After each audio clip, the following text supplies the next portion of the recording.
À quoi sert le jeûne? Deuxième raison, à prendre la maîtrise de soi.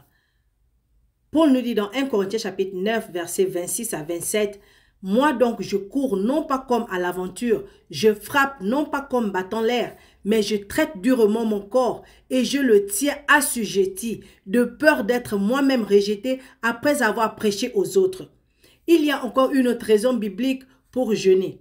La faim constitue l'un de nos appétits humains fondamentaux et la gourmandise l'un des péchés les plus généralisés. Donc aussi, la maîtrise de soi perd-elle son sens si elle n'inclut pas le contrôle du corps? Nous devons contrôler notre corps. Paul utilise l'exemple de l'athlète qui, pour être en mesure de participer à une compétition, doit cultiver sa forme physique et en s'entraînant. Donc l'entraînement suppose une discipline alimentaire, du sommeil et de l'exercice. Un athlète s'entraîne à la maîtrise de soi dans tous les domaines. Et les disciples engagés dans la course chrétienne sont soumis aux mêmes règles.